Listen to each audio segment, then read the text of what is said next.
¿Qué tal? Muy buenos días. Estamos aquí en su programa Fe y Ciencia. Soy Alex y hoy tenemos el honor de conversar con una de las personas más cercanas de la fraternidad Verbum Dei. Él es el primer sacerdote consagrado por la comunidad de misioneros Verbum Dei y es también una persona muy valiosa para esta entrevista porque tiene muchos regalos que darnos el día de hoy, sobre todo por las vivencias, los años, las experiencias, las misiones. Ha estado en Venezuela, en Colombia, actualmente en su misión en África. Sí, 32 años en África. Acabo de llegar de allá.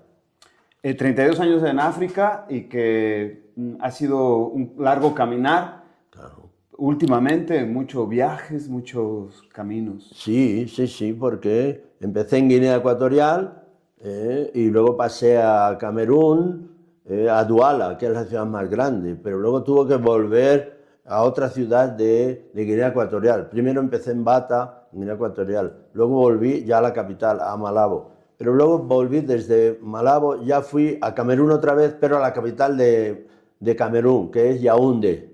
O sea, he estado en varios sitios. Y luego después he estado en otras dos naciones, pero yendo 2 meses para dar retiros, ejercicio, y así he conocido también el Congo, de Kinshasa, y luego, 2 años después, todo esto desde Camerún, pues también estuve en Costa de Marfil, en Abidjan.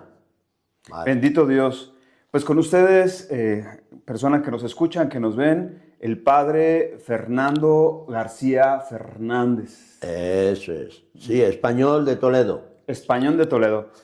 Pues iniciamos, padre, nos ayuda a iniciar con una oración y una bendición. Vale, en el nombre del Padre, y del Hijo, y del Espíritu Santo, te damos gracias, Señor, por este día, por la vida que tú nos das. Todo lo que vivimos viene de ti. Gracias por la salud, por la familia, por las personas que nos ayudan, que nos transmiten tu amor y que tú nos las pones para facilitarnos el camino en este mundo. Te agradecemos tu presencia y te pedimos que, como Jesús nos enseñó a orar, te decimos, Padre nuestro que estás en el cielo, santificado sea tu nombre. Venga a nosotros tu reino, hágase tu voluntad en la tierra como en el cielo. Danos hoy nuestro pan de cada día. Perdona nuestras ofensas, como también nosotros perdonamos a los que nos ofenden. No nos dejes caer en la tentación y líbranos del mal. Amén. En el Padre, del Hijo y del Espíritu Santo. Amén. Iniciamos con fe y ciencia. Vamos a iniciar, padre.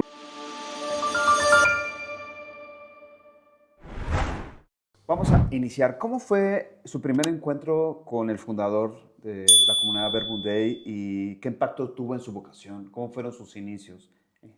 Bien, pues mi primer encuentro con el fundador fue porque yo buscaba hacer unos ejercicios espirituales, o sea, unos ejercicios espirituales bien hechos, que yo sabía que existían los del mes de San Ignacio de Loyola, el mes ignaciano, pero nunca había conocido a nadie. Yo estaba estudiando con unos religiosos desde pequeñito, que me llevó mi mamá, porque ya en el pueblo, soy de Toledo, pero de un pueblecito, y entonces allí ya, después de la escuela, no podía estudiar. Me llevó a un seminario que tenían unos italianos que habían llegado a España y así ya me empezó la vocación a seguir a Cristo, a entregarme a Cristo. Empecé con ellos y tal. Ya estaba estudiando, después de haber estudiado la filosofía en Roma, estaba estudiando la teología con los jesuitas en Madrid y veía yo, mi formación en aquellos años era después del concilio, que ya la misa ya no era en latín, que los curas ya no hacía falta que fueran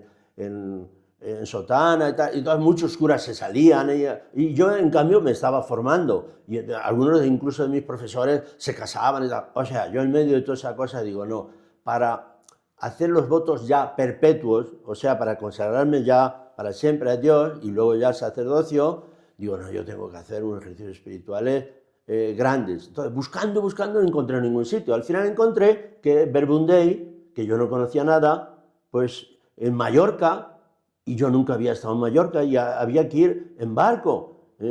Entonces, pues me dieron unas misioneras porque en aquellos tiempos cuando las mujeres también empezaban a estudiar, porque el Verbum Dei, el fundador, Padre Jaime, quiso dar la misma formación también a las mujeres. Y en mi clase había una.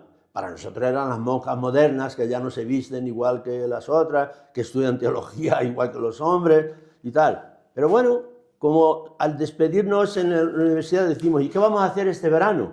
Yo ya tenía pensado que estaba buscando cómo hacer ejercicios, pero no conocía a nadie. Y esta misionera, cuando hablábamos entre nosotros, ¿y qué vas a hacer? ¿Dónde vas a ir? Ahora en las vacaciones, 3 meses, ya tenía programado. El primer mes con mi familia de vacaciones, jugábamos al tenis, a la piscina, allí en Madrid.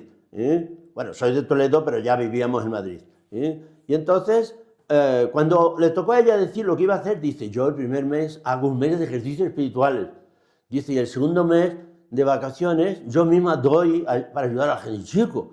Entonces luego yo, cuando ya nos íbamos, la pregunté, digo, oye, yo creo que eso que has dicho es solamente para monjas, pero por lo menos sabes más que yo de ejercicios espirituales, porque yo estoy buscando un encuentro donde hacer ejercicios espirituales de mes, como decías tú, grandes. Y dice, no, también los hombres pueden. Digo, pero yo solamente en septiembre, pues porque yo era profesor de matemáticas con esos curas. Entonces, el mes de agosto tenía que dar matemáticas a los que habían suspendido en junio. Y el mes de septiembre es el que me quedaba libre para el mes de ejercicios.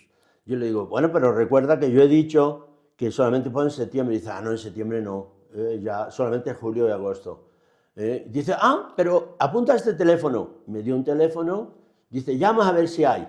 Y entonces yo, llamando, al final, por no hacerlo muy largo como fue, porque nunca me contestaba, entonces al final, ya cuando me iba a ir a otra casa de ejercicios que encontré que había 8 días y le pedí al padre que continuara conmigo un mes, me dijo que sí, pero yo solo. Y digo, bueno, pues ya que he encontrado por lo menos, y llamo otra vez y ahí ya me contestó el teléfono ese.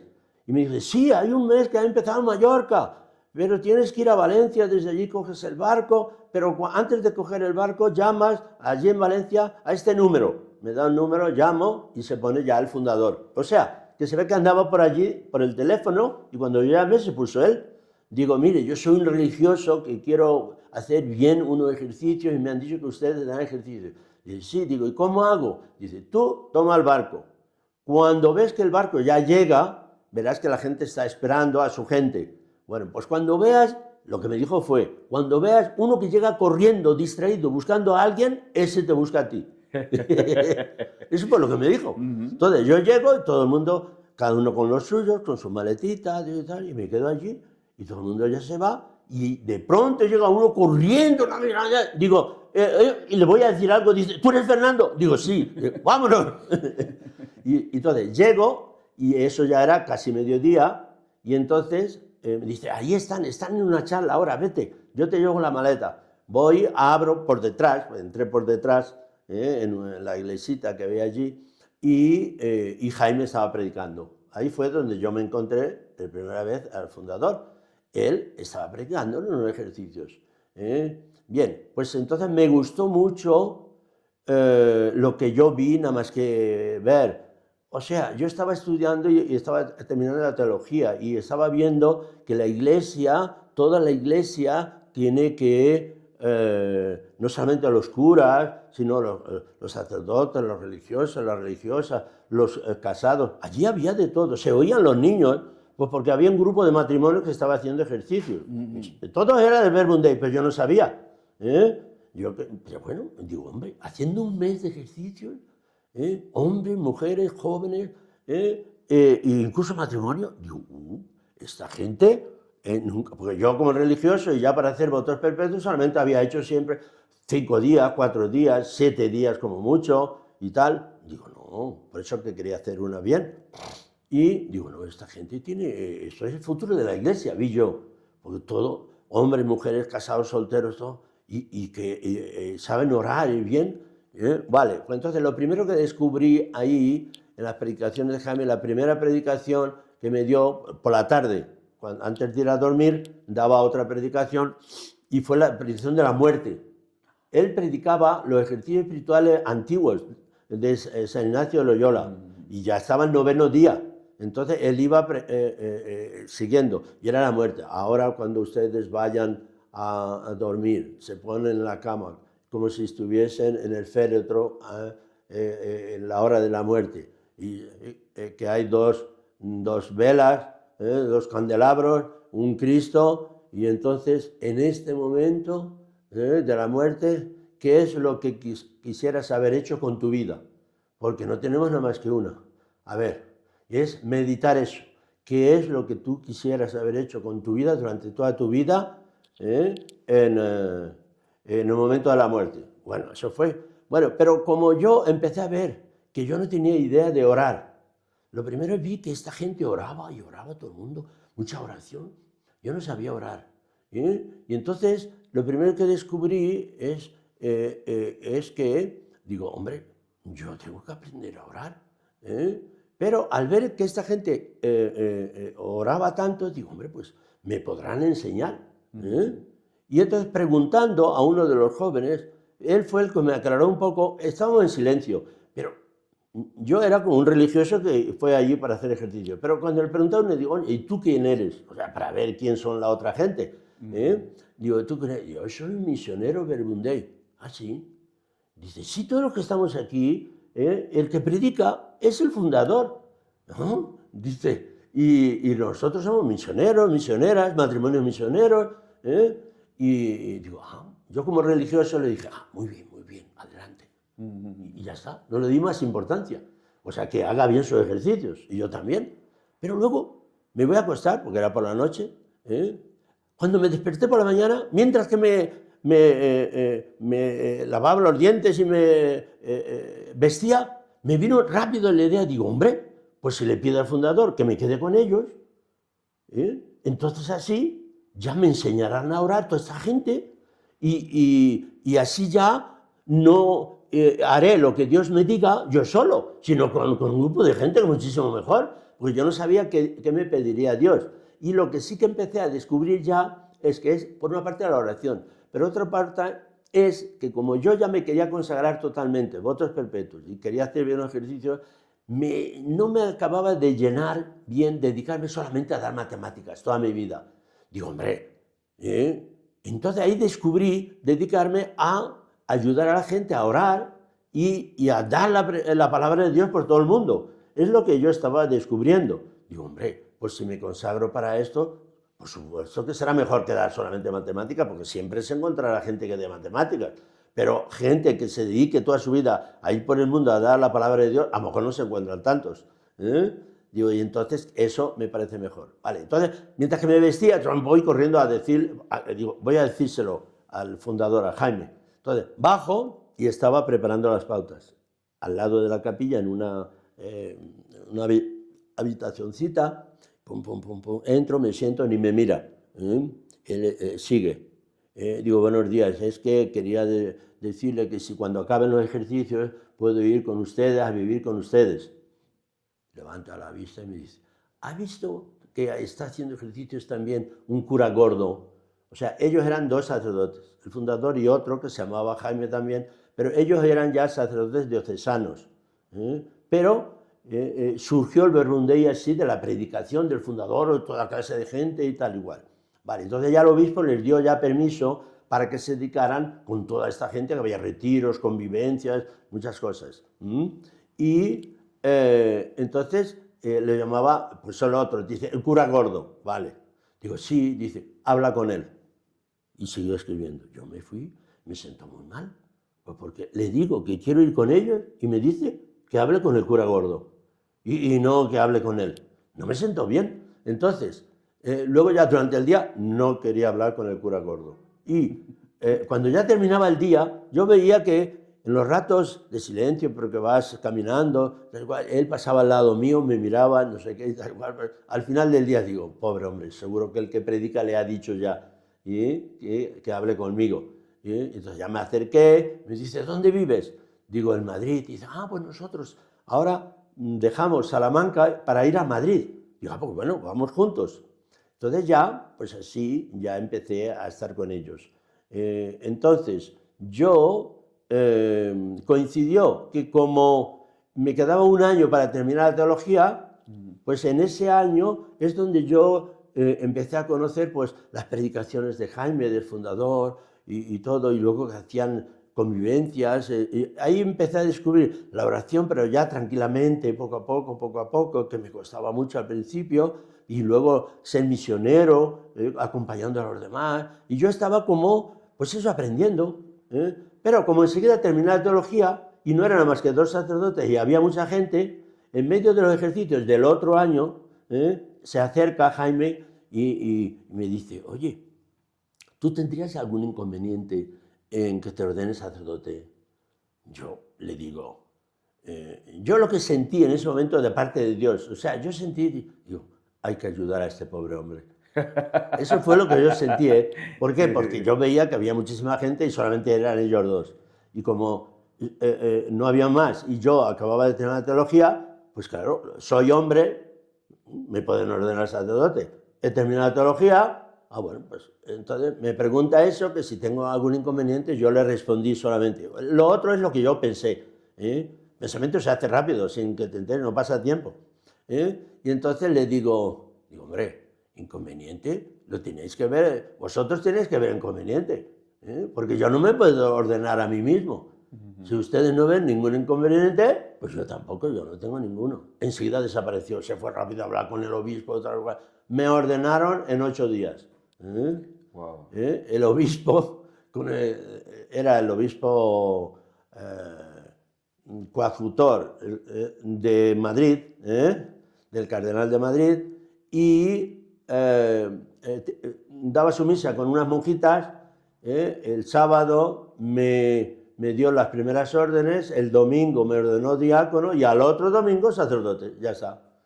Wow. Sí, enseguida. ¿En qué año, de qué año estamos hablando? Entonces, estamos hablando, yo los primeros, cuando fui a hacer ejercicios y ya entré en el Verbum Dei, 1975, y fui ordenado en 1976, el 6 de noviembre, fui ordenado sacerdote.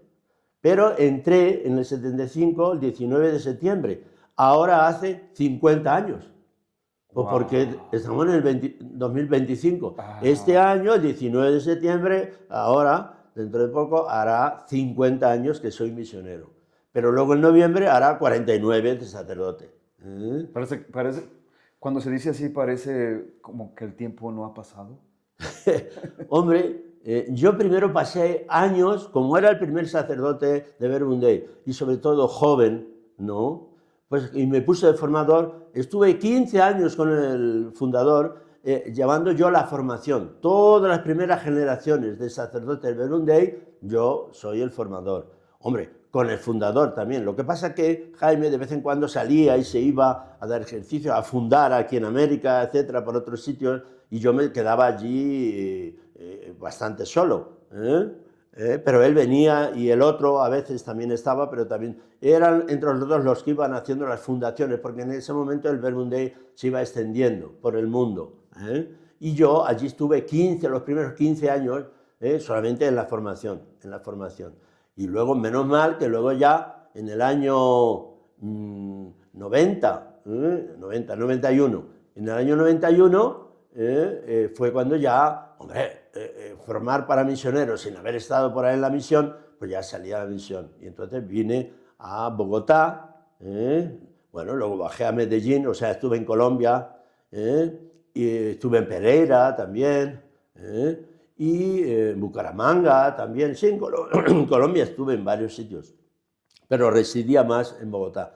Y luego, desde Bogotá, bajando todo, y abajo está Bucaramanga. Y de Bucaramanga subes a Cúcuta, que es la frontera con Venezuela.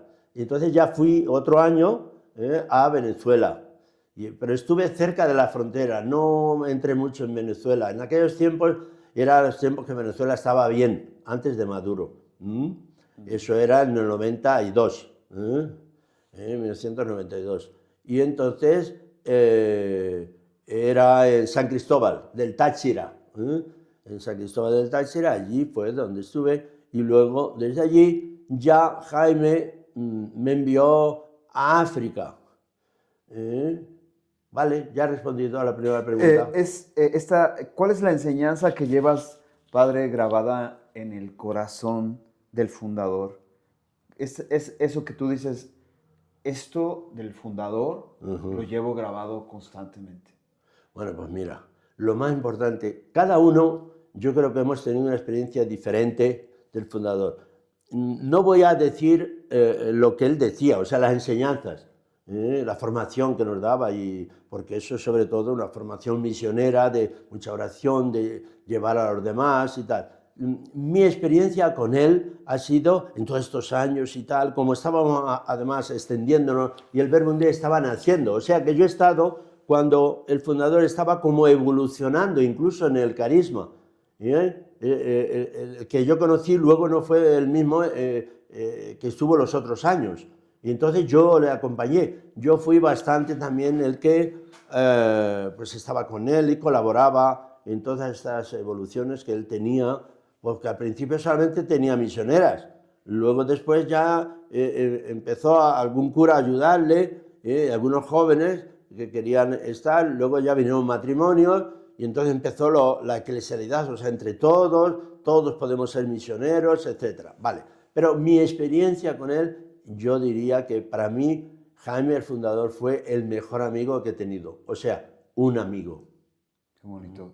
O sea, un amigo. ¿Por qué? Pues porque había gente que le tenía miedo, yo qué sé, no, yo cuando tenía algo, se lo decía clarísimamente.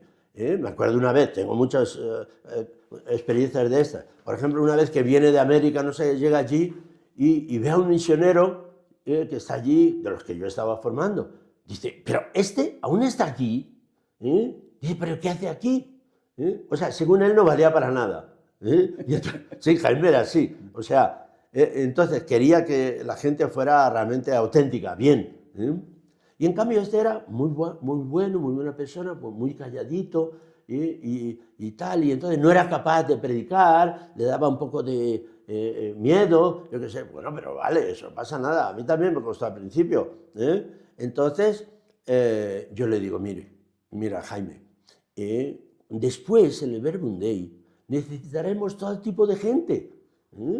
Entonces este es un buen misionero. Su forma de ser, verás que nos ayudará mucho. Dice, bueno, si tú lo dices, muy bien. O sea, siempre me respetó muchísimo. Lo que yo le decía, mi opinión, la tenía totalmente en cuenta. Entonces, por eso, que para mí fue realmente un amigo. Yo le aportaba, le decía, cuando estamos en África, por ejemplo, por decir otra cosa, entonces dice, bueno, ¿y dónde crees tú que tiene que ser la formación para toda África, para que empecemos en un sitio? Dice, porque las misioneras me han dicho que ellas quieren que sea en el Congo, en Kinshasa. Y yo le digo, hombre, tú has visto aquí Camerún. En Camerún pues ves que la gente es muy trabajadora, muy alegre, muy disponible, hay gente de fe, hay paz, tranquilidad, te puedes mover tranquilamente. Digo, pero allí en el Congo, claro, había la violencia terrible, aún continúa la violencia, pero en aquellos años era cuando Mobutu cayó y entró los kabilas, o sea, la revolución, etc. Yo le dije a Jaime, como yo sabía que él no conocía África, le digo, mira, si vamos allí solamente encontraremos cocodrilos, monos, leones, etc. Me dice, he entendido, mejor aquí. No lo dije mal, dice, mejor aquí. Entonces, al día siguiente, cuando había la reunión, pues él mismo dijo, mira, yo ya he estado aquí, yo mismo lo he visto, es mejor que nos quedemos aquí. Sin embargo, todas las misioneras pensaban que era mejor el otro lado. Y nos quedamos en Camerún. Todo se ha ido dando a su tiempo. Sí. ¿Cómo podríamos describir a la comunidad? ¿Cómo describirías la esencia de la fraternidad? ¿Cuál es la esencia de la comunidad de la fraternidad Verbum Dei? La esencia de la fraternidad Verbum Dei. Bueno, pues la esencia de Verbum Dei es que todo el mundo puede evangelizar. Pero para eso hay que orar. No, o sea, evangelizar es dar a conocer a Dios, dar a conocer a Jesús, a la Virgen, o sea, y luego, pero eso hay que empezar por enseñar a la gente a orar. O sea, Dios es una persona. No, evangelizar, ¿qué es? Decirles que el catecismo, las leyes, los comandamientos, la doctrina de la iglesia. No, porque eso lo puedes aprender incluso sin tener fe. Sin tener fe tú te lo aprendes todo. No, evangelizar es poner a la gente en contacto con Dios. O sea, que hable, porque Dios es una persona. Más aún, son 3 personas. El Padre, el Hijo y el Espíritu Santo. Y luego está María, otra persona. O sea, las fuentes de la espiritualidad, de la esencia de la vida cristiana, son personas. No son el Evangelio, la Biblia, los libros. No, la Biblia no da nada. Quien lo da es Dios. Y la Biblia te habla de Dios, pero no es la Biblia.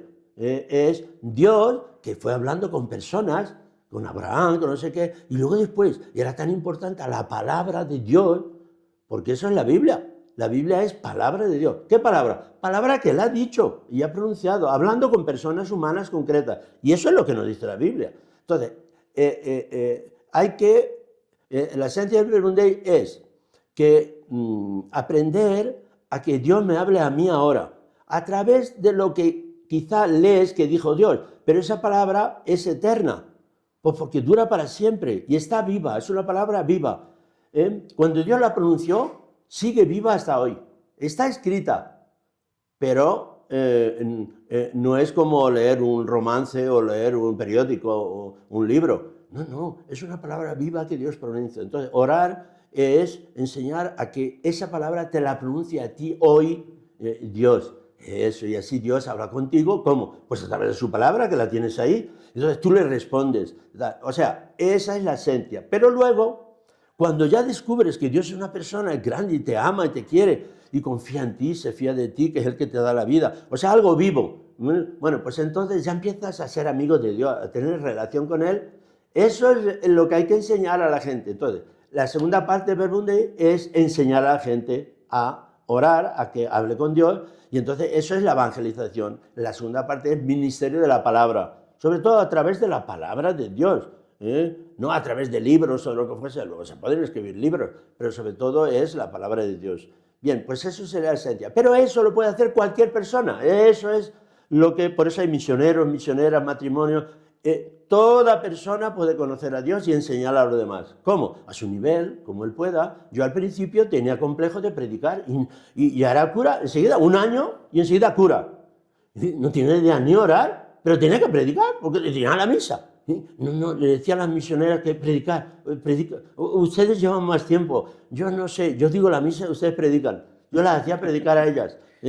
¿Por qué? Porque me ponía rojos, no sabía, todo el mundo me miraba, digo, ¿por qué me tienen que mirar? No sé qué. O sea, no sabía cómo desarrollarlo tampoco, tenía que aprender. Pero sobre todo me vino complejo porque al ver al fundador y verle allí siempre predicando de una forma fenomenal, digo, no, yo ahí no llego. Entonces, pues hasta que ya me liberé un poco y dije, bueno, pues mira, él es de esa forma, yo lo haré a mi forma y punto. Y entonces ya empecé a soltarme yo como me parecía y vi que a la gente le caía bien. O sea, que todos podemos caer bien a alguien porque las diferentes formas de ser de unos y de otros pues ayuda más porque a uno les ayuda una forma de ser, una mujer, un hombre, un joven, un mayor, al ver que las diferentes formas a este, pues según este me llega más, según el otro, etc. O sea, que todo es más rico, que todos prediquemos, que todos compartamos la fe,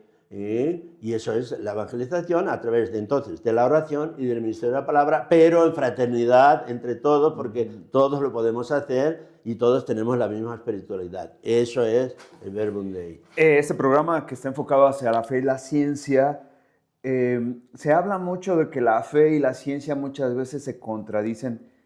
Padre, desde tu experiencia, ¿cómo ves la relación que tiene la fe y la ciencia? La fe y la ciencia, pues yo lo que veo es que la fe, si tienes buena formación, o sea, si la fe hay que formarla. Entonces, si tú rechazas la ciencia, quiere decir que tu fe no está bien formada. ¿Por qué? Pues porque la ciencia es algo que Dios ha puesto para que decir al hombre, creced y multiplicaos y llenad la tierra e inventar las cosas. A mí me llega mucho el relato que hay enseguida en el Antiguo Testamento, rápido en el Génesis, de la Torre de Babel, en que Dios, todos querían hablar la misma lengua y todos ser como un solo hombre, una sola lengua, y Dios confundió las lenguas y los envió cada cual por un sitio. Pues entonces quiere decir que a Dios le gustaba más pues, que la gente llenara la tierra y que inventara, ¿ves?, la ciencia, o sea, que inventara lenguas nuevas, o sea, que seamos dinámicos. Pero la relación entre fe y ciencia es que eso no va contra la fe. O sea, inventar cosas y tal, no tiene por qué. Al contrario, hombre, pues si yo puedo predicar a través de YouTube, a través de WhatsApp, yo mando a mucha gente, en mi WhatsApp tengo un montón de gente. Bueno, pues vale, mi fundador no lo hizo, pero si Jesús o Jaime hubieran vivido ahora, a Jaime ya no le llegó, solamente el teléfono y ya está. Y además casi siempre era teléfono fijo en aquel tiempo. Pero, o sea, lo que quiere decir que yo los medios que nos da la ciencia son medios buenos en sí, no tienen malicia, la malicia viene de quien lo utiliza.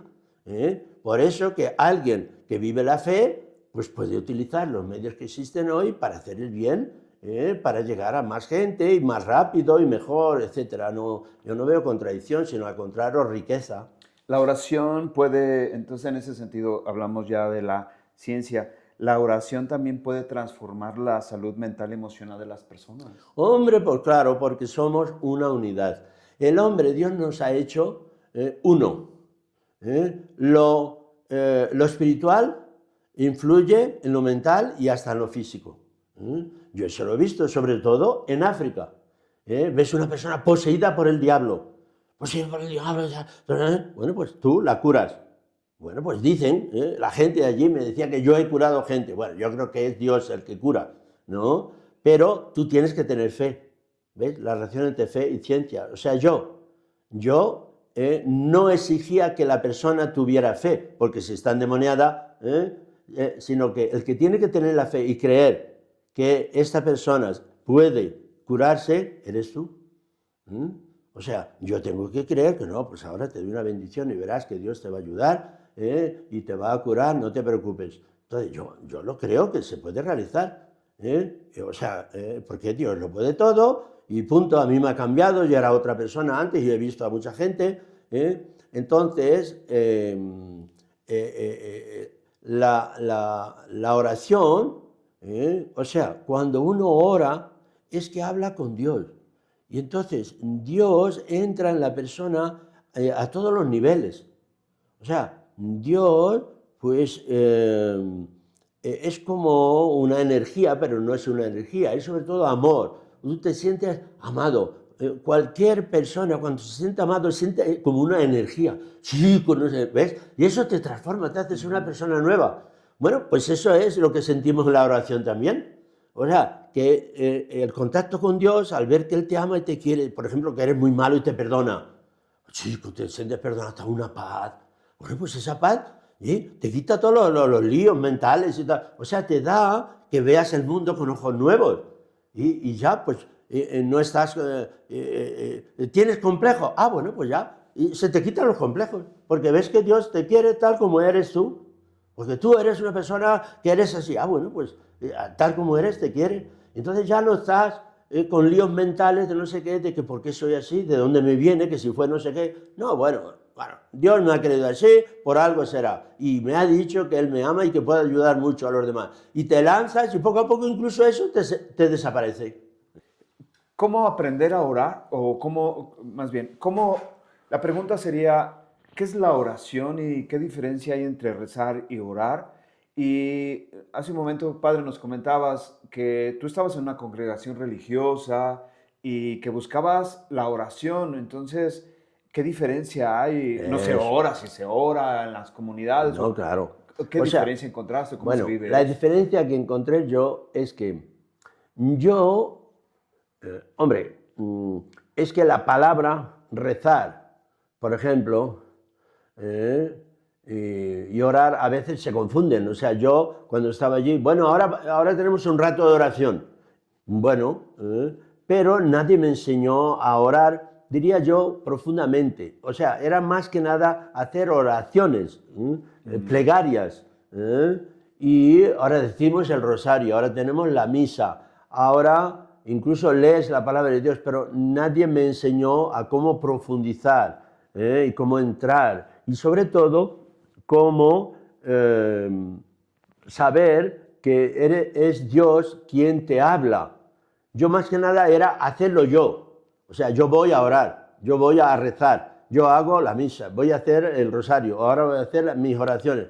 Pero eso es algo que lo haces tú. Pero cuando aprendes a orar realmente es que aprendes que no, es que Dios que te habla. Sí. Eso es. Entonces, pues para mí eso es aprender a orar. Y entonces hay una diferencia porque tú tienes que, las técnicas o lo que fuera, tú tienes que pues ir tranquilamente y ponerte en presencia de Dios. Sabes que en ese momento no estás solo, entonces tienes que tener silencio, tranquilidad y saber dejar que Dios te hable, quitar de ti todos los otros pensamientos o distracciones y centrarte en esta palabra de Dios que te quiere dirigir, tú estás atento y entonces en esos momentos cuando vas leyendo pues alguna palabra parece que Dios te la dirige a ti en ese momento y incluso otro día la lees y es otra palabra la que parece que Dios te dice ese día, con la misma cita incluso.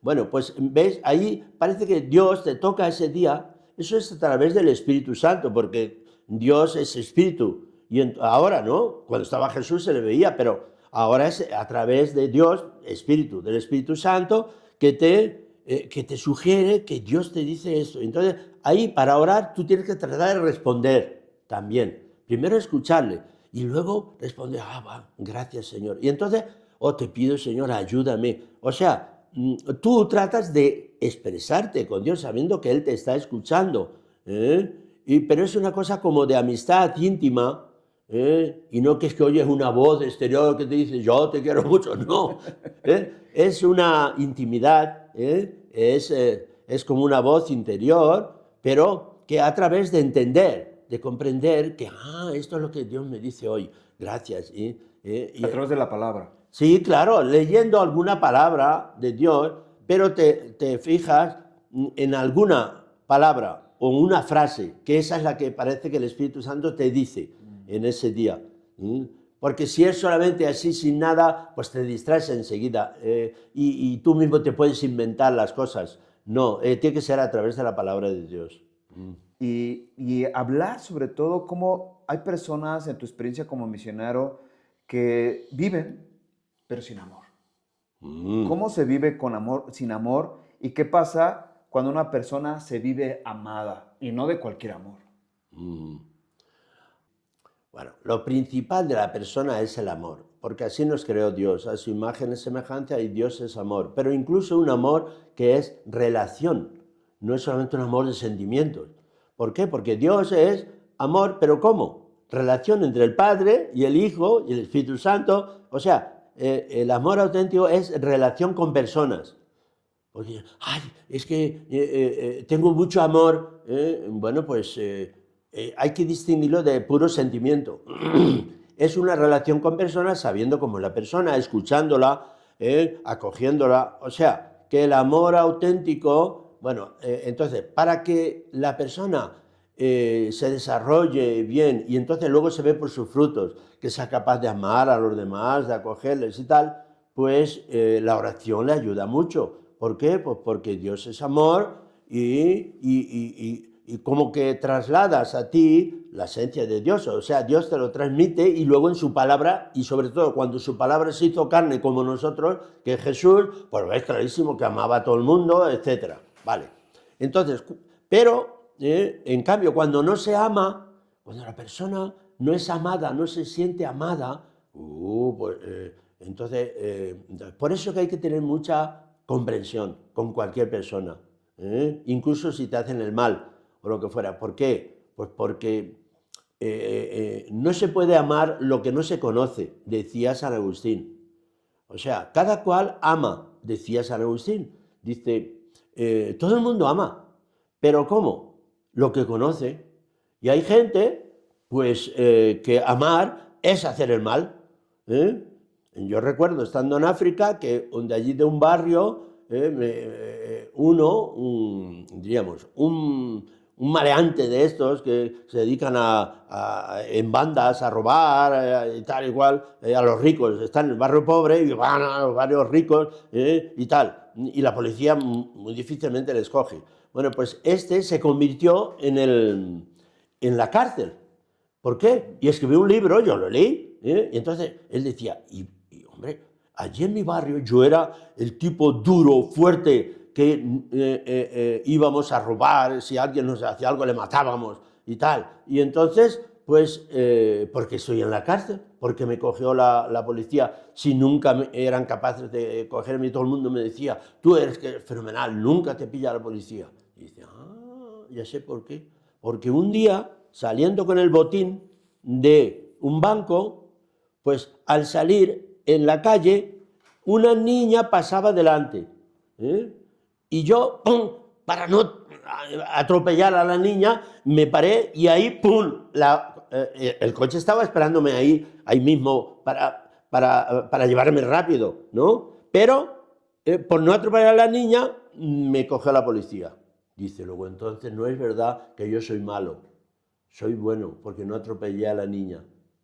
Entonces él en la cárcel descubrió que no lo que le decía todo el barrio, que tú eres malo y yo qué sé, haces lo que sea de maravilla y tal. Y él, pues vale, le habían enseñado eso. Entonces, uno normalmente lo que hace no lo hace a propósito, sino que lo hace porque cree que es lo mejor, normalmente.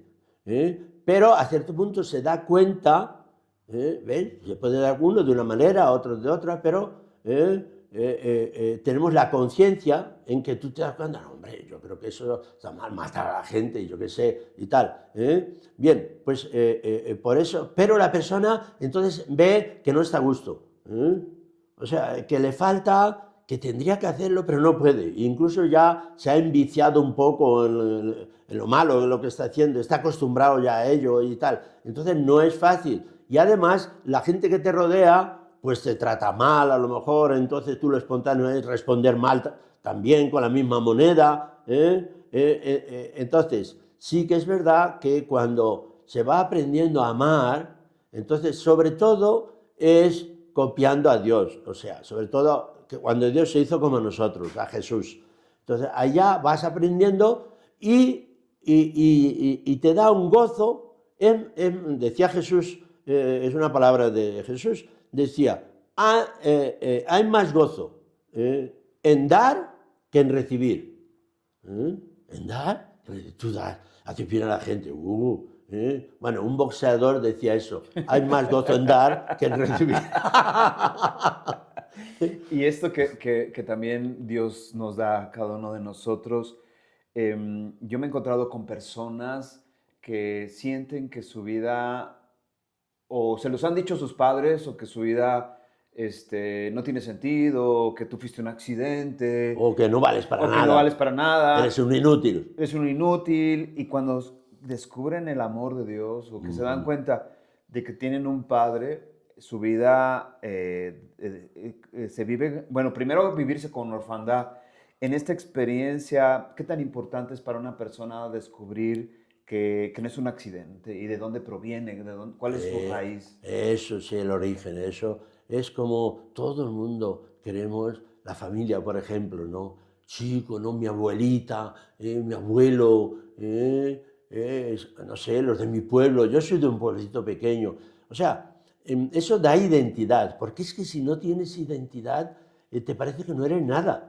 O sea, ¿yo quién soy? Pero yo soy un pájaro, soy yo qué sé, un animalito por ahí. No, pero... Entonces, buscar la identidad. Hay gente que no ha conocido a su padre, por ejemplo, porque hay muchos niños que se quedan solamente con su madre o madre soltera. No, pero tu padre y tal. Bueno, y van, recorren el mundo entero para conocer a su padre. O sea, sentirse huérfano o no saber el origen de yo soy, eso es algo innato, yo creo, en el hombre. Entonces, esto es también cuando descubrimos que Dios es nuestro origen, nuestro creador, pero no solamente de nosotros, o sea, por ejemplo, en la parte humana, pues bueno, conocer a tu padre, tu madre, y que no eres un accidente, o sea, que te han querido, pero cuando descubres a Dios, es que aunque tus padres no te hayan querido, encuentras que hay alguien que te quiere, aunque seas fruto de un accidente, o aunque no te hayan aceptado, porque esperaban una niña, y resulta que hiciste tú que eres un niño. Dice, bueno, pues vale, lo vamos a aceptar a este tipo también, pero parece que no te han querido, que querían que fuera otro, ¿no? Y entonces, pues cuando descubres que no, aunque en tu familia no lo hayas encontrado, existe alguien, ¿así? ¿Quién? Que te ha querido tal como eres. Pues Dios es tu Padre. Y como está escrito en la palabra de Dios, incluso en el Antiguo Testamento, con amor eterno, yo te he amado y he ido preparando desde siempre algo para ti. O sea, que Dios desde siempre iba pensando que yo iba a nacer un día y tal. O sea, uno ve cómo Dios ha creado el mundo y luego mi pueblo, mi familia y tal y cual. Y aunque luego mis padres no me han querido, pero Dios sí que quería que yo naciera. Eso es. Y entonces eso ya te da una libertad también con tus padres y con los demás. Y bueno, pues aunque la gente no me quiera, yo sé que hay alguien que siempre me va a querer. Entonces te da una libertad y te da hasta capacidad para amar a todos. ¿Por qué? Pues porque aunque no me améis, pues yo sé que Dios me ama siempre. ¿Y cómo has experimentado tú con la vida misionero, padre, el que la gente dice, pero yo cómo sé que Dios me ama si he tenido tanto sufrimiento, tanto dolor, mira la carga que he vivido, económica, familiar, social, traigo una historia dolorosa? Eso, bueno, pues entonces, mira, la mayoría de la gente, como mejor lo descubrimos, es con Jesús, que también es alguien que pasó el dolor, el sufrimiento un montón. Yo, por ejemplo, cuando empecé a amar a Jesús, fue así. Yo soy de un pueblo pequeñito y entonces soy el hermano mayor. Y mi padre a trabajar en el campo todo el día. Y mi madre se iba, no había agua, tenía que ir al río para lavar, y allí estaba el huerto y ella se encargaba del huerto, de los tomates, las lechugas y todo y tal, y a trabajar, y me dejaba encargado de mis hermanitos. Y entonces, pues, yo, pues, bueno, era un chico normal, y entonces a veces les pegaba a mis hermanitos o les echaba la culpa de ¿quién ha hecho esto? Y decía él, y a lo mejor había sido yo, y le pegaban a mi hermano y tal. Pero como era de un pueblo pequeñito, no había cura ni nada, solamente había la misa, nada más, no conocían hasta la misa, ni el rosario, ni el Via Crucis, ni todas estas cosas de la iglesia. Pero como mi madre me llevó a un colegio, pero resultó ser un seminario menor, que era colegio, bueno, pues allí, cuando llegó la Cuaresma, el primer viernes de Cuaresma, nos ponen en dos filas, nos ponen con un Cristo, y luego llegamos allí de rodillas. Primera estación, ¡pum! Y uno leía. Y cuando llegó a la estación que Jesús cae con la cruz, ¡pah! Iba leyendo que los soldados entonces le pegaban fuerte a Jesús y comentaba, y eso que Jesús sufrió es por las veces que nosotros hacemos sufrir a nuestros hermanos y les pegan por nuestra culpa. Y como yo eso es lo que había hecho con mis hermanos, empecé a llorar. Empecé a llorar al ver que como si los golpes que le daban a Jesús, me los dieran a mí, porque me los tenían que haber dado a mí, se los dieron a mi hermano, que era inocente. Y Jesús igual, es inocente, pero los quiso sufrir por mí. Entonces, cuando ves que Dios incluso conoce tus sufrimientos, pero de una forma vivencial, no pues porque los ve y los conoce, no, porque lo ha sufrido Él, lo sabe y sabe lo que es eso, lo que sufre. O sea, cuando encuentras que Dios en Jesús, que Jesús comprende, pues porque Él lo ha sufrido también, entonces ya ves que toda esta vida de sufrimiento y tal, puedes ver que es amada por Dios, porque Dios, Jesús, para amar mi situación tanto de eso, lo quiso porque es Dios y podía habernos salvado sin sufrir. Bueno, estáis todos salvados, yo qué sé. ¿no? Lo podía haber hecho. Así es. Como vemos en las películas, que si Superman o con lo que fuera. Pues no, quiso hacerlo asumiendo, viviendo lo mismo, porque nos amaba de verdad, pero desde dentro, desde abajo, desde nosotros. O sea, entonces ahí se puede comprender que aunque uno haya sufrido mucho, pues puedes comprender que no es que Dios lo haya querido a propósito, no han sido cosas de gente concreta que te ha hecho sufrir. Dios no quiere que esa gente te hiciera el mal, pero Dios, ¿qué va a hacer? ¿Le va a cortar la mano si te van a pegar? No, Claro. Dios son sus hijos también, aunque te hayan hecho sufrir. Entonces, Dios permite que alguien te haga sufrir, pues porque también es su hijo. Lógicamente que le dice que eso no está bien, y a ver si luego se arrepiente. Pero Dios es paciente. Pero se puede descubrir que, incluso con una vida de sufrimiento, que Dios es bueno y que te ama y que te perdona, porque Él mismo lo ha sufrido en Jesús. Padre, hablando del sufrimiento que viven las personas, ¿la vida eterna es una respuesta ante la pérdida, ante la muerte, ante el dolor? Es que el dolor y la muerte es uno de los dolores más grandes. Bien, pues entonces el saber que nuestros seres queridos incluso ahora nos pueden amar más y mejor que cuando estaban con nosotros. ¿Por qué? Porque ahora ven las cosas tal como son, muchísimo mejor. Y mi madre ahora pide a Dios para mí algo bueno, y cuando estaba conmigo no quería que fuera cura. Y estuvimos luchando durante años. Cuando yo venía de vacaciones, siempre me decía, no, hijo, ya he estudiado bastante, quédate aquí con nosotros, ay, yo no puedo vivir sin ti, tu padre está solo, y antes yo hacía la comida y lo llevaba para dos, para mi padre y para mí, porque soy mayor, y ahora solamente para uno, y no sé qué, y tal y cual. Bueno, entonces, lo que quiero decir es que nosotros pues podemos ver que mi madre me quería muchísimo. ¡Ay! Cuando me iba, gritaba detrás del carro que me llevaba, ¡ay, mi hijo! ¡Ay, mi hijo! Y me amaba con todo su corazón, de maravilla. Y yo notaba que me amaba. Pero ya tenía 13 años y 14, yo ya notaba que me amaba, pero que no entendía nada. O sea que me amaba, pero que no me amaba bien. Porque yo veía que no quería nada más que yo me quedara en el pueblo, trabajando, teniendo niños, dándole niños, nietos y tal igual, para que fuéramos una familia muy grande en el pueblo y tal. Y yo había conocido ya otra cosa, más grande, había salido del pueblo, estaba por ahí. Bien, entonces, y no lo que me pedía antes, quédate en el pueblo, a trabajar en el pueblo, a tener hijos y no sé qué. Bueno, me parece muy bien, todo pueden ser cosas buenas, pero hay otras cosas mejores. Pero ella no lo conocía. Entonces, la muerte, cuando uno no encuentra un sentido, ¿ves? Como yo tenía ya en ese momento, que la muerte de mi madre, yo ya tenía un sentido de la muerte y sabía pues que la muerte no es el final. Yo cuando voy a celebrar eso, pues lo he hecho muchísimas veces allí en África y por todos los sitios, en la misión. Y entonces le tienes que decir a la gente, mirad, vuestro ser querido no se queda aquí, en la tumba. La muerte, la tumba, no es el final.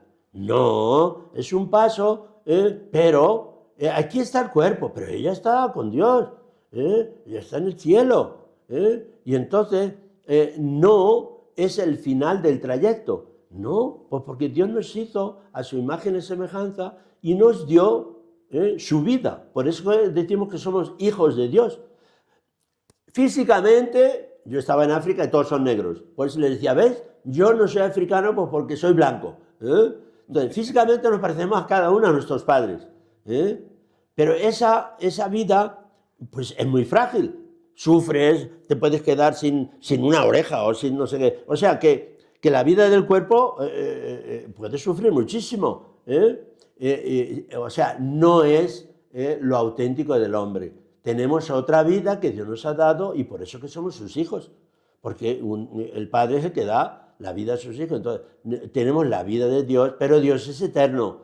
Entonces, nos ha dado una vida, la suya, la de Dios, una vida para siempre. Entonces, ahí es algo grande. O sea, saber que viviremos para siempre. Y que entonces, más aún, que la vida que tenemos ahora, esa vida eterna, está ya en nosotros. La hemos recibido desde nuestro bautismo, está clarísimo. Entonces, ¿por qué? Pues porque recibimos en la vida de Dios. Y entonces, la tenemos que cuidar ya en este mundo. Cuando llegamos al final, ya después de muerto ya no se puede cuidar. Entonces, ahora la podemos cuidar. ¿Cómo? Pues que esta vida es la vida de Dios y entonces preguntándole a Dios qué es lo que quiere que hagamos con ella. Y entonces nos va enseñando a amar, lógicamente. Entonces, la vida de Dios, nos vamos pareciendo a Dios. O sea, nos vamos pareciendo pues, porque la vida de Dios en nosotros se va desarrollando. Y esta vida eterna no empieza entonces después de la muerte. Allí sí que ya es definitiva, pero empieza ahora. Cuando tú empiezas a vivir tu vida, pero ya según Dios y sabiendo que es algo tuyo. O sea, que lo tienes en ti, que Dios te lo ha dado, pero como una semilla que se tiene que desarrollar, y entonces podemos tener fuerza para amar siempre, para amar a todo el mundo sin diferencia de este Dios, aunque te duela, aunque te cueste, y entonces con alegría, con ilusión, y no que todo, ay. Hombre, si la vida eterna, que es amor, se desarrolla en ti, pues puedes incluso sufrir con alegría. Padre, ¿para qué es la vida entonces? La vida, ¿Para qué se nos fue dada la vida? ¿Para qué es la vida? ¿para qué es la vida? Para darla. La vida es un don, Dios te la ha dado. Si tú no la das, cortas el fin por el cual existe. La vida ha sido dada, es un don. Entonces, si tú para vivirla, ¿qué es la vida? ¿Cómo? Si tú no la das, pues entonces cortas con lo que es un don. Si en cambio, si tú das la vida a los demás, amando, etc., continúa, la corriente continúa. Y entonces tú, por eso en África eso lo tienen clarísimo, que yo estoy en África. Una chica a los 15 años ya quiere tener niño y toda la familia contenta, aunque venga de donde venga, le da lo mismo. ¿Por qué? Pues porque la vida continúa. Ya nos ha dado alguien para que la descendencia continúe. O sea, la vida la tienes para darla, aunque te cueste. Si la tienes solamente para ti, no, para eso no es la vida. La vida es para darla. Y no cualquier vida, porque hemos escuchado, oye, Dios está en mí, Él habita en mí, ¿no? Y hemos hablado de la oración y de la importancia que tiene. ¿Cómo se vive esa intimidad trinitaria con Dios en nuestra vida? ¿Cómo se puede vivir o cómo podemos hacernos conscientes? Bueno, pues de muchas formas.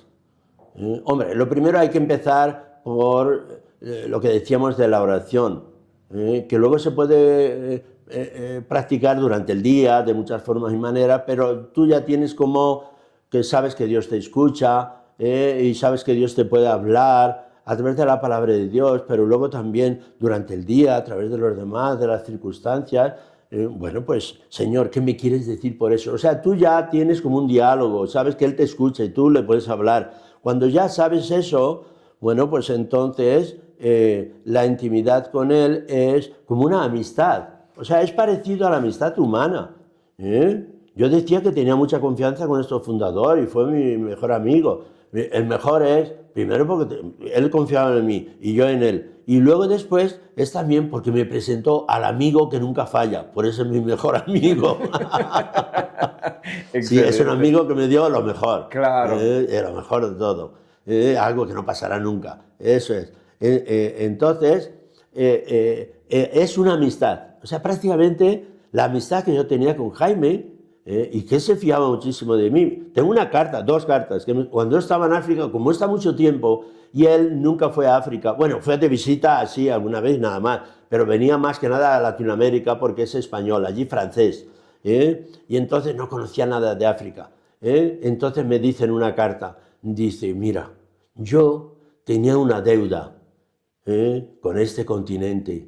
¿Por qué? Porque es un continente muy amado por Dios, pero muy castigado por los hombres. Pero yo he ido muy poco allí, no he podido ir. En cambio, estoy muy contento de que tú estás allí. Bendito Dios. Ya casi vamos a hacer una recta final. Quiero hacer una pequeña... Hablando de bueno, que Dios está en nosotros. Sí. ¿qué tan importante es que seamos miembros sanos en el cuerpo de Cristo? Miembros sanos. En el cuerpo de Cristo estamos todos unidos. O sea, todo influye, que quieras o no. Quiere decir que nuestra vida no es solamente para nosotros, sino que está influyendo siempre en los demás. Y entonces, pues influimos en nuestra familia, a nuestro alrededor, e incluso en los que nos vemos. Entonces, en todo el cuerpo de Cristo es en todo el mundo. O sea que podemos hacer un mundo mejor siendo miembros sanos. Sí, incluso, por ejemplo, una persona que está impedida, que no puede moverse, está en un hospital, alguien que está sufriendo, alguien que está trabajando todo el día, incluso que le oprimen y tal, y no puede dedicarse a hacer el bien, y tal, igual. Pero si vive cualquier cosa de su vida con amor, o sea, amando, haciendo el bien, respondiendo al mal con el bien, etc., pues entonces es un miembro sano. O sea, está haciendo que el mundo vaya mejor. O sea, todos, no solamente los que hacemos cosas visiblemente y haces que entonces algo cambie porque lo has organizado, tal y cual. No, todos podemos estar haciendo el bien y que la gente vaya mejor, porque estamos unidos íntimamente. Entonces es muy importante ser miembros sanos, porque como miembro de un cuerpo, todos los miembros están preocupados cuando hay, aunque sea una uña, lo que fuese que te duele. Entonces, lo primero es porque así tú no estás preocupando a todo el mundo preocupado de ti porque tú no eres sano, estás enfermo. Pero luego además tú puedes ayudar a los demás, puedes estar... Ahora, un miembro sano no tiene que ser egoísta, o sea, no usar su salud solamente para él. Eso no es ser miembro sano. El miembro sano es el que vive para los demás, porque la salud en el cuerpo de Cristo es el amor. Ser miembro sano quiere decir que es alguien que está amando siempre. Entonces, físicamente es que tú estás sano y no sufres y no haces sufrir a los demás y tal. Pero en el cuerpo de Cristo incluso puedes estar sufriendo, pero si estás amando, y luego si no sufres y puedes ayudar visiblemente a los demás también, pues de maravilla. O sea, lo que quiere decir es que miembro sano es aquel que está amando, porque la vida de Dios es amor, y siempre para transmitir, para influir en el cuerpo de Cristo, en los demás, pues es el bien, hacer el bien. Hacer el bien. ¿Cómo despertar a las personas que viven en esta inconsciencia? ¿O la vida misma les despierta? Como ¿La inconsciencia de qué? de no amar, de no darse, de vivir incluso en el pecado. Bueno, pues, ¿cómo ayudar a estas personas? Ayudar a despertar o que despierten, o la vida las despierta, o... Bueno, sí, bueno, puede ser de muchas formas, porque hay veces que hay un acontecimiento de la vida que te hace, como este que yo he contado, este ladrón, que al ir a la cárcel reflexionar y no haber atropellado a una niña, un acontecimiento de la vida, le hizo cambiar. ¿Y sabes qué hizo este hombre? Luego, cuando salió de la cárcel, se dedicó a ir por las cárceles, Wow. a ayudar a los otros. Sí, o sea, él vio que también estando en la cárcel se puede uno convertir. Sí, yo lo he conocido en Camerún. Y iba por las cárceles a predicar, a decir su experiencia, a animales que no son malos. Todo el mundo dice que son muy malos. Pero no, yo sé que sois buenos. ¿Ves lo que me pasó a mí? Y contaba su experiencia y tal. Y así animaba para que se conviertan todos, ¿ves? Pues se les puede ayudar. Este estaba ayudando para que se conviertan y vean que es posible ser bueno, aunque todo el mundo te dice que eres malo y efectivamente estás en la cárcel porque eres malo. O sea, pero eso se puede cambiar. O sea, lo que es la conversión. La conversión es que la persona descubre, a través de circunstancias, a través de otras personas, a través del ejemplo de otra gente. No, mira, yo antes era muy malo y entonces resulta que, bueno, pues quizás yo también lo puedo hacer. Yo podría cambiar. ¿Ves? Ya estoy mejor. Y antes no hacían las quemar a la gente, ahora yo estoy muy bien, toda la familia está muy bien conmigo. Antes estaban todos enfadados siempre conmigo. ¿Ves? Pues mucho mejor. O sea, hacer reflexionar y ver a la gente que hacer el bien pues es mejor para todos. No solamente para ti, para todos, que te va a ir todo mejor. O sea, eso se puede... Es lo que llamamos la conversión. Es como un proceso. Un proceso, sí. Sí, no es en un momento que, ¡pam!, sino la persona tiene que ir reflexionando y viendo que es posible, que ha sido posible en gente parecida a él, o los demás nos pueden ayudar mucho. Y entonces, pues se puede ayudar. Entonces, por ejemplo, puedes decir a la persona que le das el ejemplo de Jesús, que sufrió por nosotros, el ejemplo de algún santo, o de la conversión de algún pecador, así, o alguien, para animarle a que él también, pues también tú lo podrías hacer. Y a lo mejor dice, bueno, pues no es tan difícil. O sea, en fin, es una reflexión que tiene que hacer la persona, pero que lo puede hacer normalmente. ¿Qué se le puede decir a una persona que se siente indigna de volver a Dios, que no se siente merecedora o que nunca ha escuchado de la misericordia de Dios? Bueno, se siente indigna, tiene como complejo de inferioridad. Entonces, no, que ella... Bueno, en sí, los santos dicen que también es una tentación del diablo. ¿Por qué? Porque así el diablo les va oprimiendo cada vez más, cada vez más, cada vez más. O sea, te mete la idea de que tú eres indigno y así ya no te acercas a Dios. Eso es lo que quiere el diablo. A través de muchas ideas. Si la persona, no, es que yo no valgo nada, no sé qué, tal y cual. Y entonces es como un complejo, la persona está complejada, pero en sí, desde la vida espiritual, eso es una tentación del diablo. ¿Por qué? Porque cada cual, el diablo es muy listo, a cada cual le tienta según la forma de ser. A uno que es muy tímido y tal y cual, a lo mejor le puede tentar así, no le va a decir, no, venga, vete a pegar a este y tal y cual, vete a hacer mal a la gente. No, a lo mejor ve que no es capaz, pues le va a tentar de la otra manera.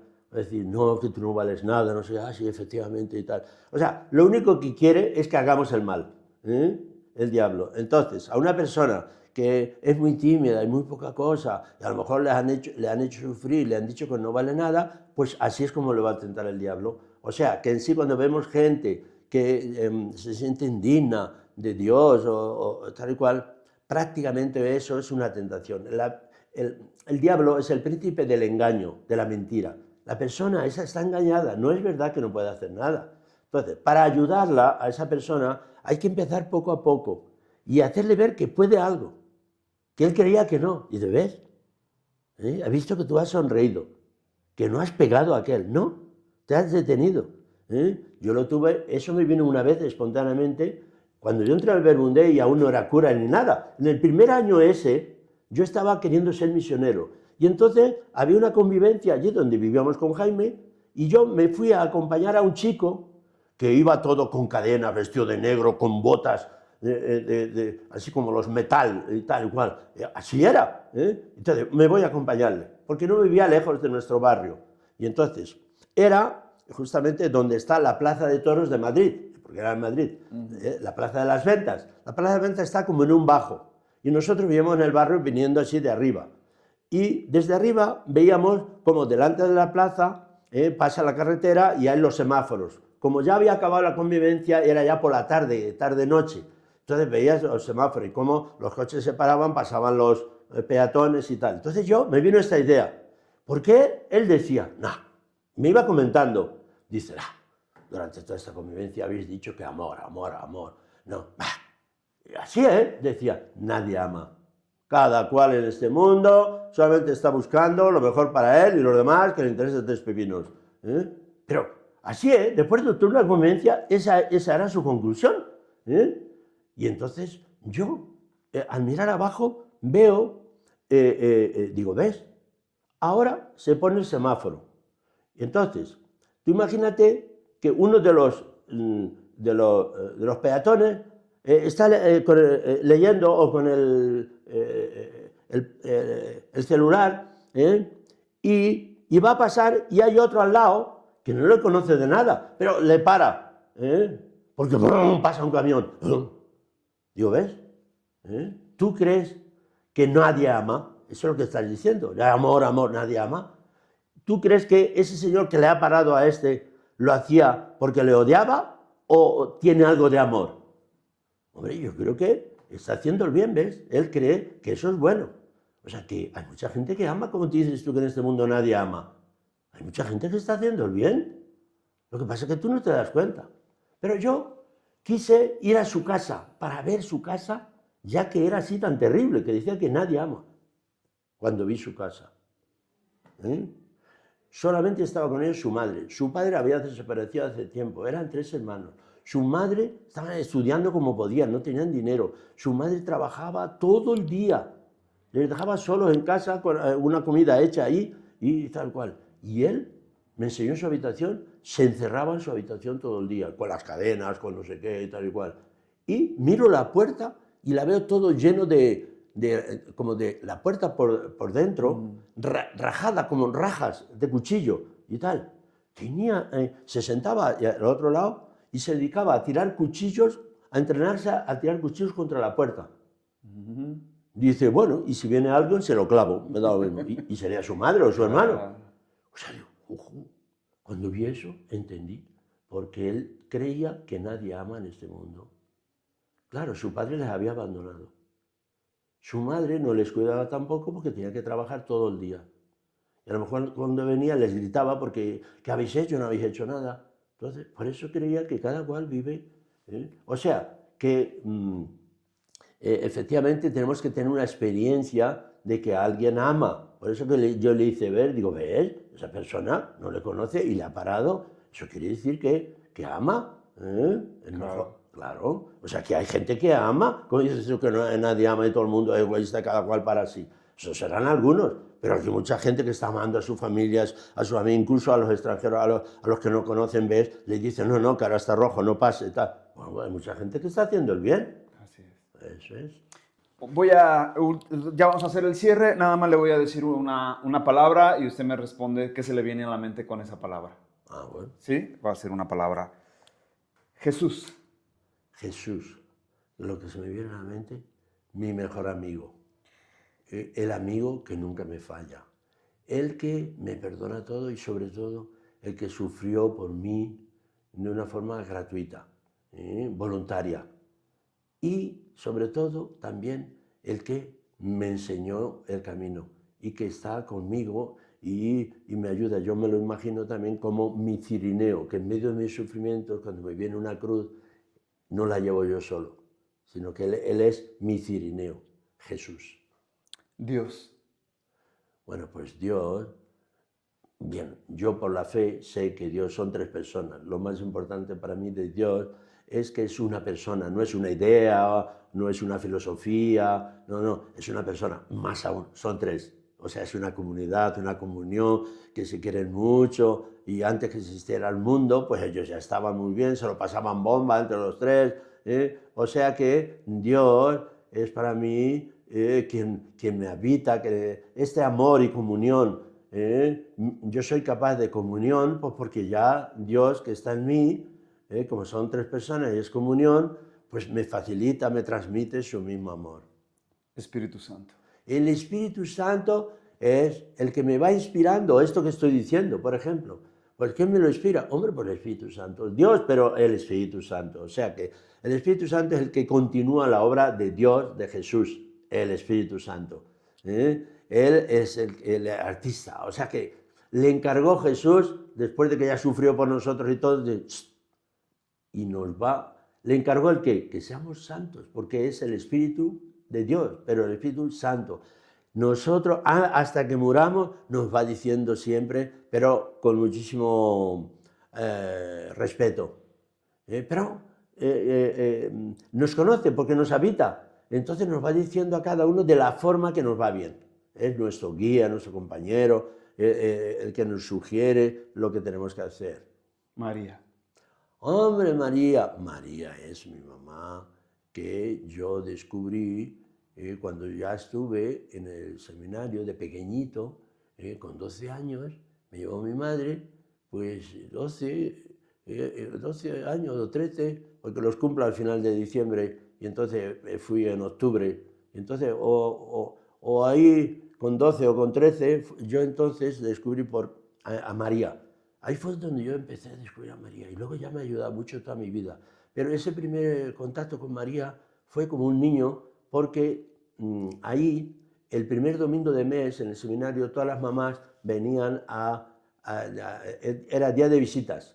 Venían con una cestita para comer con sus hijos por ahí en algún sitio y tal. Y yo, mi madre, como somos muy pobres y estaba muy lejos, donde me llevaron, eso estaba a 300 kilómetros, nunca vinieron a llamar a visitarme. ¿Qué hacía yo el día ese, el domingo de las visitas? Pues me miraba desde arriba, porque tiene 2 pisos, y miraba a los demás que se iban con sus madres y tal. Y como ese seminario, coincidencia, es que era un santuario de la Virgen del pueblo. Es un pueblo, Tarancón, que está a 2 kilómetros del pueblo. No se ve el pueblo, sino que hay un riachuelo allí y la gente viene a romería a la Virgen del pueblo. Y entonces es un santuario donde está una iglesia grande, pero en torno está edificado, y ahí es donde era el seminario. Ahí teníamos nosotros el comedor, las aulas, todo. Pero estábamos en ese santuario de ese pueblo.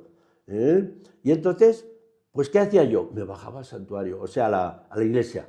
Me ponía delante, y como es la Virgen y la Asunción, que está así, con las manos, y angelitos, que la suben y tal, las nubes, no sé. Yo me pasaba horas. Bueno, no sabía orar, no decía nada, ni siquiera la Ave María. No, miraba a la Virgen. Y así es donde yo empecé a ver que es mi madre. Que los otros estaban con su mamá, pero la Virgen también era mi mamá.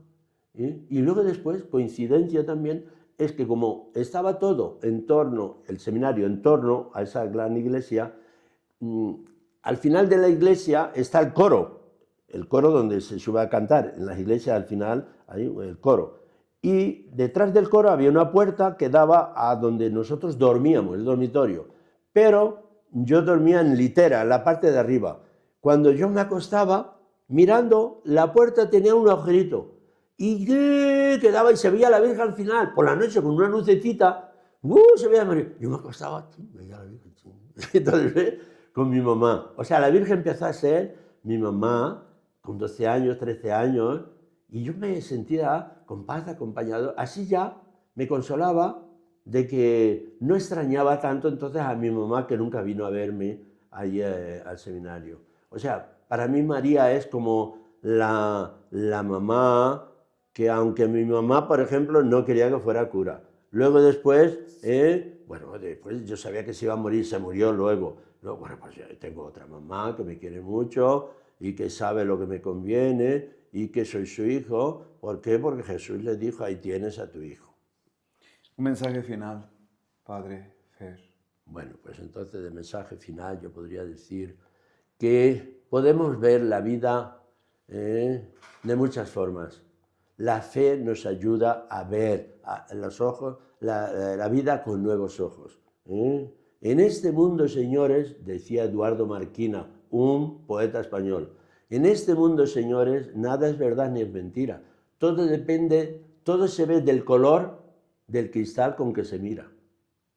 Gracias. Entonces tenemos que tener el color de Dios, de la fe. Padre, muchísimas gracias por esta entrevista. No sé si se lo han dicho, yo se lo digo el día de hoy. Yo que tuve la bendición de conocer a Jaime, lo miro a usted y es su imagen, sus gestos. No sé si se lo han dicho, pero es una bendición verlo y conocer su trayectoria. Para mí es una alegría haber hablado con usted porque parece que estoy hablando con Jaime, que pues es un gusto haberlo tenido aquí. Vale, el gusto es mío. Muy bien. Padre, su bendición. Que Dios te bendiga, Alex, y que seas como Alejandro Magno, pero en la fe, bien grande. Que Dios te bendiga en el Padre, del Hijo y del Espíritu Santo. Amén. Gracias. Vete en paz. Gracias, Padre.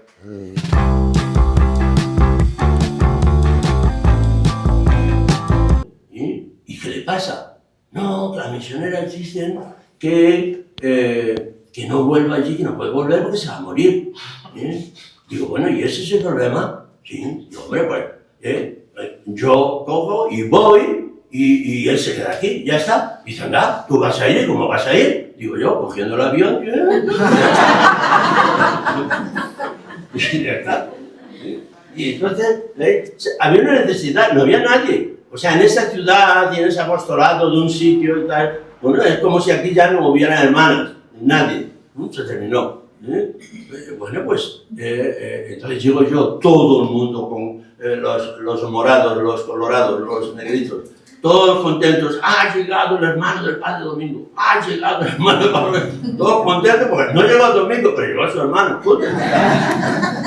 Bien, pues entonces lo que quiero decir es que, veis, yo no soy sacerdote por ser más que nadie, ni por estar por encima de nadie. No, haciendo lo que tengo que hacer, que se necesita. Se necesita alguien para que la gente se confiese, alguien para celebrar la misa. Pero es que eso te da algo, no, te quita más bien. Porque le tienes que pasar canuta para cargar con todos los pecados de la gente, te digo, yo creo que me vino esto del pie por tantas confesiones. Tantos pecados. Tantos pecados que se acumularon ahí. Sí, porque fue al final de los ejercicios. Cuando terminé la misa, pues se me echó el pie. Bien, lo que quiere decir es que no, a quien mucho se le da, mucho se le exigirá. O sea, que no, la vas a pasar más canuta. No es ningún honor. O sea, es que cuando yo estaba en África le decía a uno, mira, ¿ves? Es cuando viene la gente. Es que, no, está el padre que venga a bendecir la casa. Está el padre que venga a dar la unción de enfermo de alguien que se está muriendo. Está el padre que venga que hay que hacer no sé qué, no sé cuánto. O sea, no solamente... ¿a quién buscan? Pues al padre, sacerdote. Si no hay, si tú dices, no, yo no soy sacerdote, yo soy misionero, pero no sacerdote, no te buscarán nunca. Sí, normalmente buscar, por lo menos en África, siempre el sacerdote, al padre. ¿Por qué? Pues porque es el que puede bendecir, el que puede dar la comunión, el que puede dar la unción de enfermo antes de morir, de no sé qué, bendecir la casa, o lo que fuera. Claro. O sea, que al final es que, ¿qué es? Pues que te hacen trabajar y que estás todo el día con la lengua afuera. O sea, eso es. O sea, es servir ahí, pero bien. Por eso dice Jesús que el primero entre ustedes será su servidor. Es la realidad.